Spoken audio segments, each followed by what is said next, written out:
आज की बात में हम बात करेंगे 9 अगस्त से शुरू होने जा रहे मानसून सत्र की।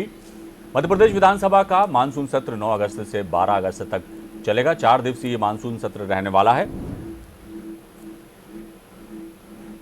और इस मानसून सत्र में कई अहम प्रस्ताव लाए जाएंगे।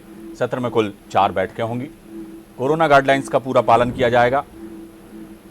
प्रथम अनुपूरक बजट इस मानसून सत्र में पेश होगा।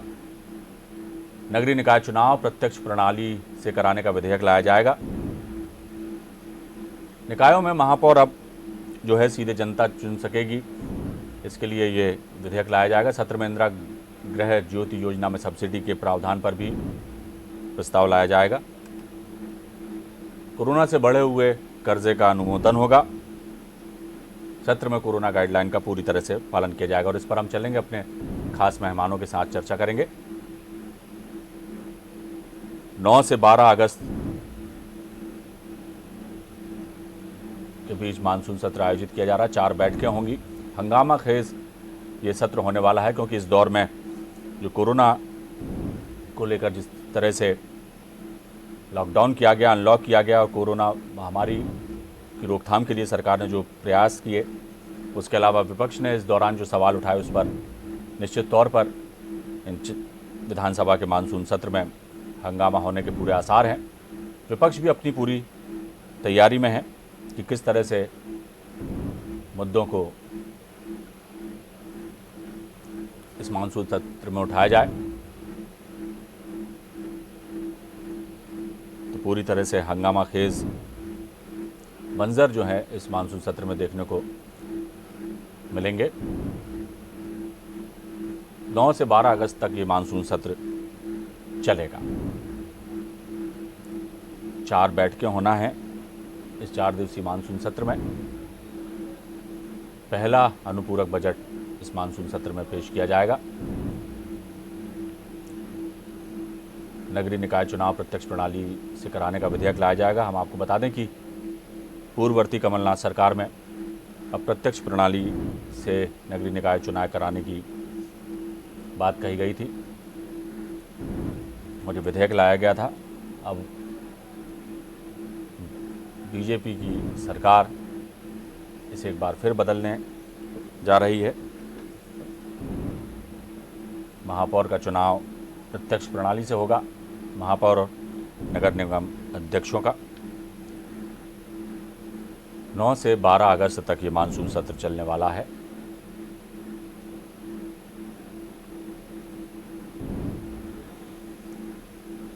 पहला अनुपूरक बजट पेश किया जाएगा इस मानसून सत्र में।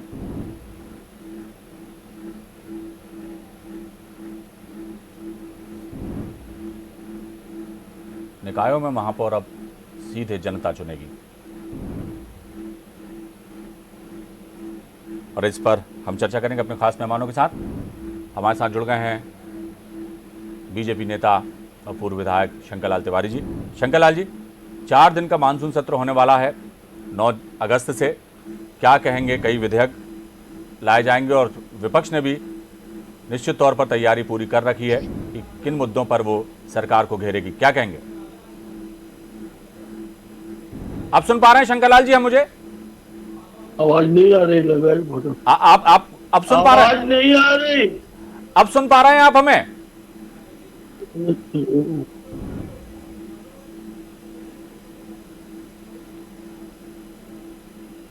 शंकर लाल तिवारी जी हमारे साथ कुछ ही देर में जुड़ेंगे।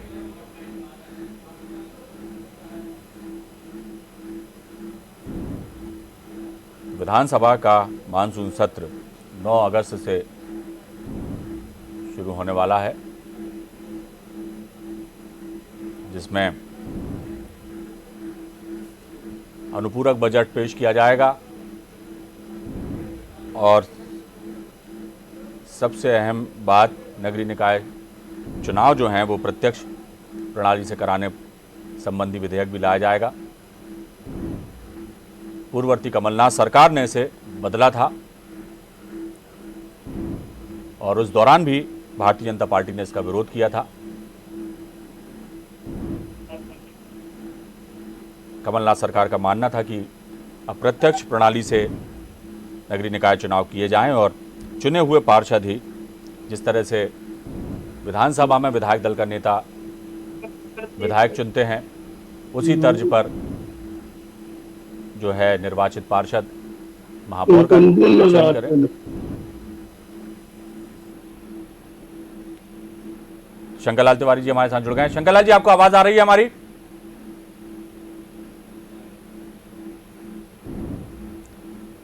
शंकरलाल जी, आप सुन पा रहे हैं हमें? जी शंकरलाल जी, सुन पा रहे हैं आप हमें? आवाज नहीं आ रही। इधर तो आवाज जा रही। मैं अपने पीसीआर के साथियों से कहूंगा कि ये तकनीकी खामी को जल्द दूर किया जाए। हमारी आवाज उन तक नहीं पहुंच पा रही है, हालांकि उनकी आवाज हम तक ठीक तरह से पहुंच रही है। तो 9 अगस्त से 12 अगस्त तक मध्य प्रदेश विधानसभा का मानसून सत्र होने जा रहा है।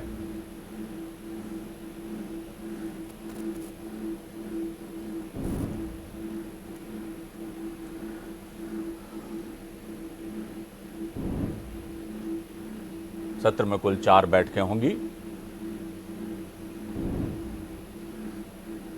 पहला अनुपूरक बजट ये पेश किया जाएगा। इस मानसून सत्र में विधानसभा के विपक्ष भी पूरी तरह से तैयार है। कोरोना महामारी में सरकार के कामकाज को लेकर जो अभी तक विपक्ष सवाल उठाता रहा है, विधानसभा के इस सत्र में निश्चित तौर पर सरकार को घेरने की इन तमाम मुद्दों पर कोशिश की जाएगी। खासतौर से महंगाई का मुद्दा भी इस मानसून सत्र में प्रमुखता से गूंजता दिखाई देगा।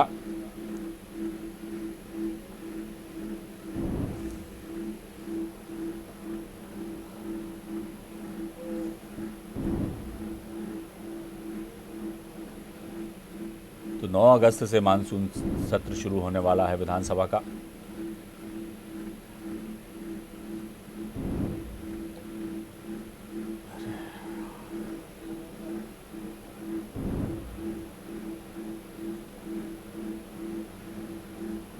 नगरीय निकाय चुनाव प्रत्यक्ष प्रणाली से कराने संबंधी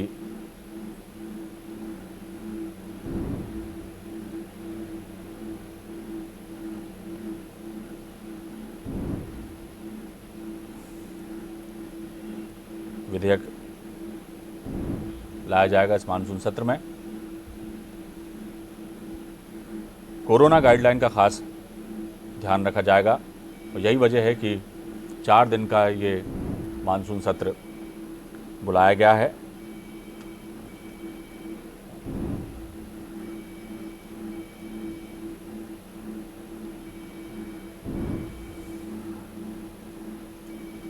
पहला अनुपूरक बजट इसमें पेश किया जाएगा। शंकरलाल जी हमारे साथ जुड़ गए हैं, देवदत्त दुबे जी भी जुड़ गए हैं। देवदत्त जी, आपको हमारी आवाज आ रही है? हाँ भाई, हाँ बताइए। और शंकरलाल जी, आप हमें सुन पा रहे हैं? हाँ, नमस्कार। नमस्कार जी जी देवदत्त जी को भी। जी थोड़ी तकनीक भैया जी।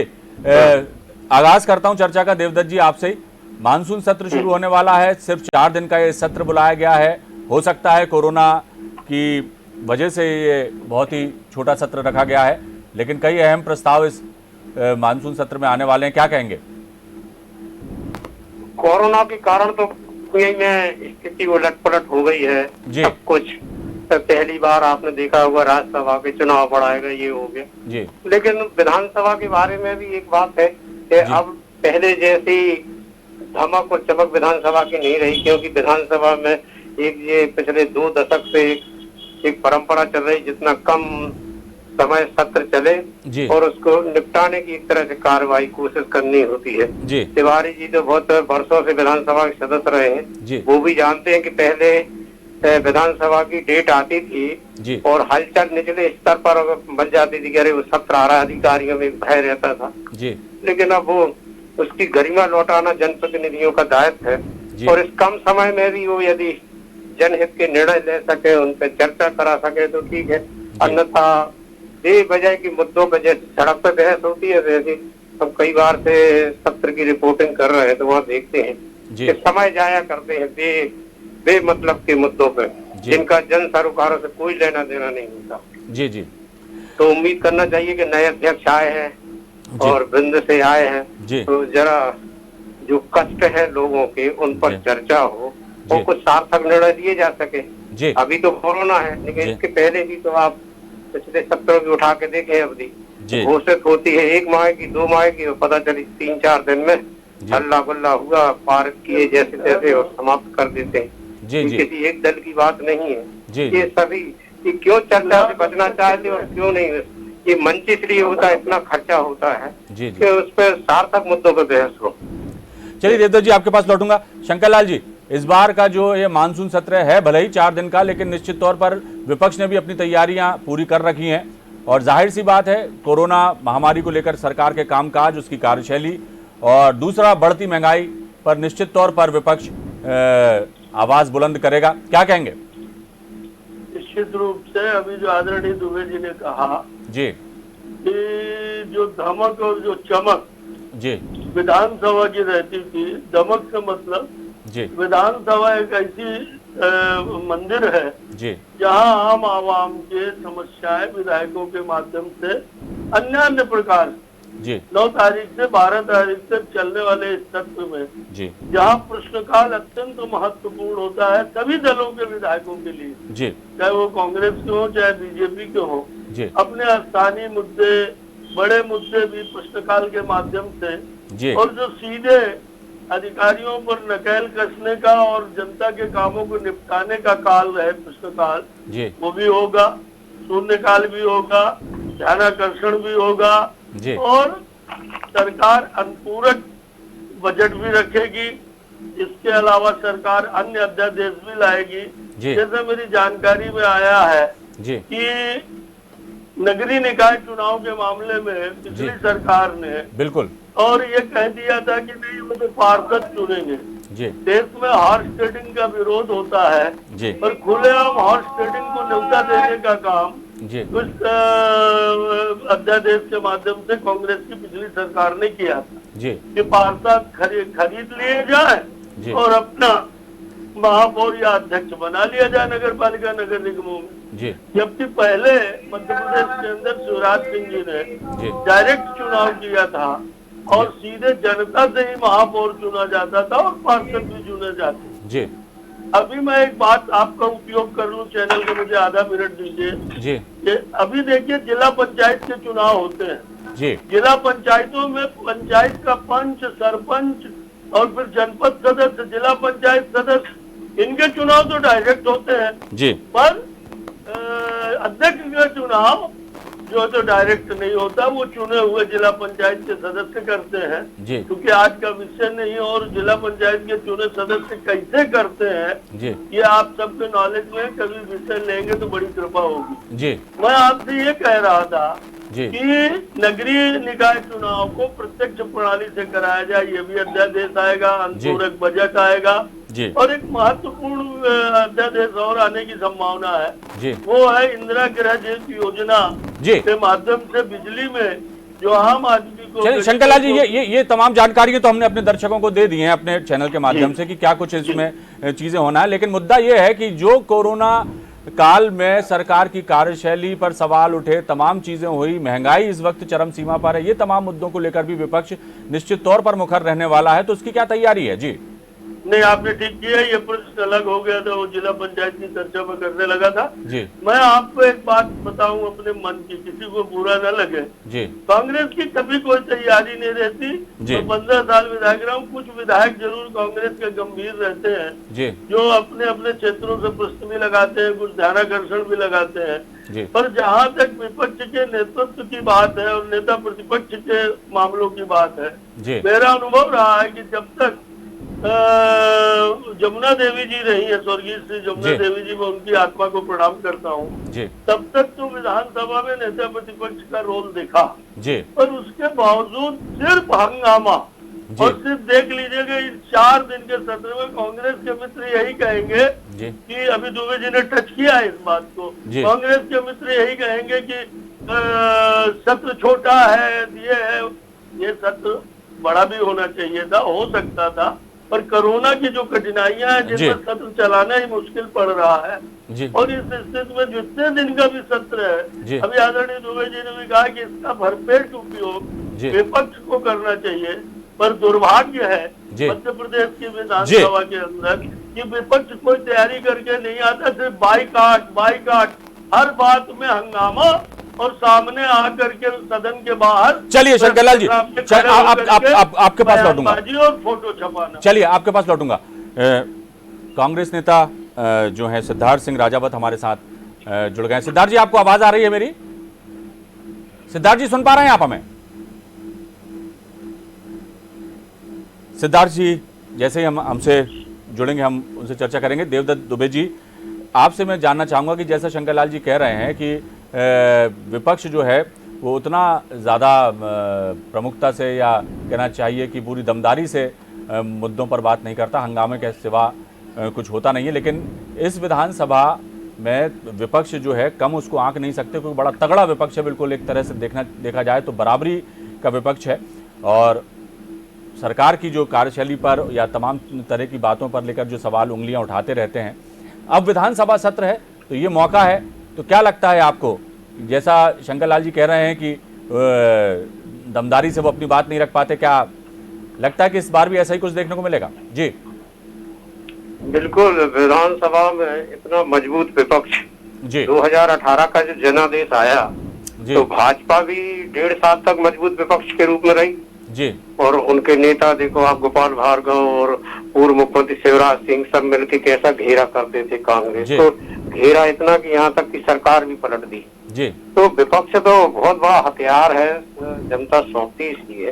तो कांग्रेस में कई बार मुझे ये लगता है कि उनको नेता प्रतिपक्ष का भी अभी वो चलता रहता, प्रदेश अध्यक्ष का चलता रहता, इस सब में उनको स्थिति स्पष्ट करना चाहिए और बहुत उससे लेना चाहिए क्योंकि जितनी वोटों का थोड़ा अंतर है, सीटों का थोड़ा अंतर कोई ज्यादा नहीं है। इनकी बहुत बड़ी जवाबदारी है इस समय, इतना बड़ा विपक्ष है कि मुद्दों को तय करें और जनहित के निर्णय लागू कराने में सरकार को बाध्य करें जी।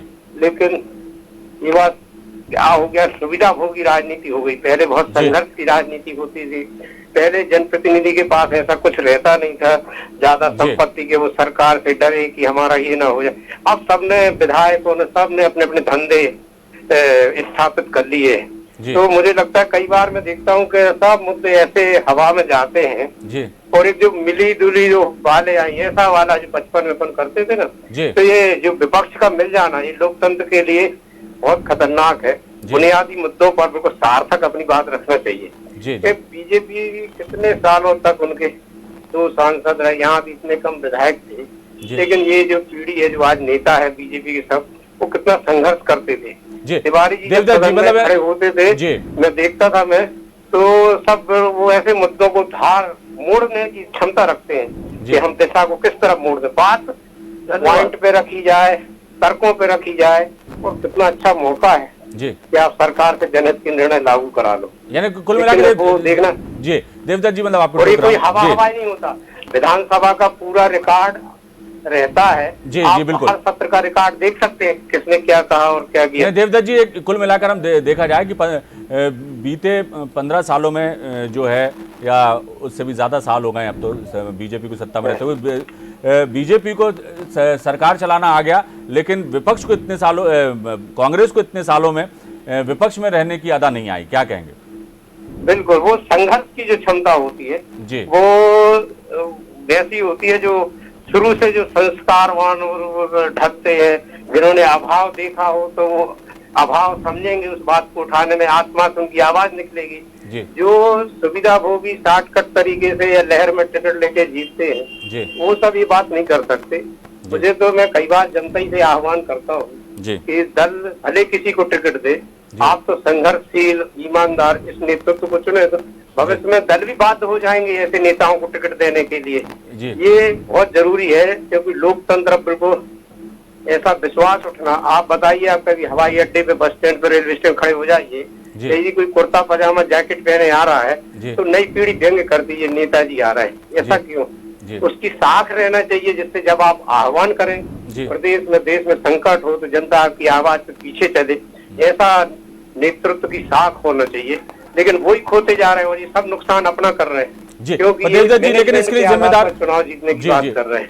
इसके लिए मैं कह रहा हूँ कि तिवारी जी वाली आखिरी पीढ़ी है जो सादगी में भरोसा करती है, जो बेबाकी से बात करने में भरोसा रखती है, और जिनका कोई ऐसा वो नहीं है कि वो क्या करोगे आप हमारा, हम कल थैला टांग के चल रहे थे, आज भी थैला टांग के चल रहे हैं। सबसे बड़ी बात तो रहेंगे नहीं तो अपने कुटिया में रहेंगे। सबसे बड़ी मुझे लगता है कि एक बार नेतृत्व की शुरुआत से होना चाहिए, और इसमें अब कोई अंतर नहीं बना। पहले भाजपा कहती थी पार्टी विद द डिफरेंस, हमें तो अब कोई डिफरेंस नजर नहीं आता, वही सब चलता रहता है, और ये सब चीजें दूर होना चाहिए। बिल्कुल, और लोकतंत्र में बहुत अच्छा ये होना चाहिए। जी, यानी कुल मिलाकर देखा जाए तो विश्वास नहीं उठना चाहिए जनता का। बिल्कुल रहना चाहिए कोई एक मंच है जी, यानी कुल मिलाकर हमारी बात सुनी जाए। बिल्कुल जहाँ समझौता नहीं होगा, जहाँ जो बात कही जाएगी वो लागू भी होगी। आप देखो, मैं तो जब पढ़ता था तो सरकारी कार्यालय में सन्नाटा रहता था, अरे भाई अभी कोई काम नहीं करे, सत्र चल रहा है, इतना डर रहता था। अब तो कुल जमा देखा जाए तो लाव लश्कर लेकर चलने का जो है अंदाज नेताओं का ज्यादा हो गया है, चमक दमक बहुत ज्यादा हो गई है। लेकिन जनहित के मुद्दों को किस तरह से उठाया जाए, यदि हम सत्ता पक्ष में हैं तो यदि विरोधी दल कोई सही बात करते हैं तो उस बात को किस तरह से उसका क्रियान्वयन हो, जनहित के मुद्दों से इतर दूसरे तरह की राजनीति जो है वो उसका प्रभाव ज्यादा बढ़ता जा रहा है। आरोप प्रत्यारोप और जुबानी जंग ज्यादा तेज हो चली है और तीखी हो चली है। लेकिन जनता के हित के लिए क्या कुछ किया जाना चाहिए, इसके लिए ना विपक्ष पूरी तरह से पूरी दृढ़ता से अपनी बात सामने रख पाती है, और सरकार जो है वो भी कई बार देखने को मिलता है कि सरकार में बैठे लोग भी जनता से जुड़े मामलों को लेकर कई बार अनदेखी कर देते हैं। मसलन जिस तरह से बढ़ती महंगाई है, इस विषय पर कोई भी ठोस कदम बढ़ाती सरकार भी नजर नहीं आ रही, और ना इस मुद्दे पर विपक्ष भी सरकार पर दबाव बनाता नजर आ रहा है। क्या कहेंगे शंकर लाल जी आप? मैं एक बात कहता हूँ कि जनता के सवालों का जुनून होना चाहिए जी। जिस दल में आप काम कर रहे हैं, अभी बहुत दुबे जी बैठे, मेरा सौभाग्य है, मैं उनको हृदय से धन्यवाद देता हूँ तो उन्होंने अच्छी दिशा में बहस को मोड़ा है। जनता के कामों का, जनता के विषयों का, समस्याओं का जुनून नेता के अंदर होना चाहिए, चाहे जिस पार्टी का हो, और वो जुनून गायब है।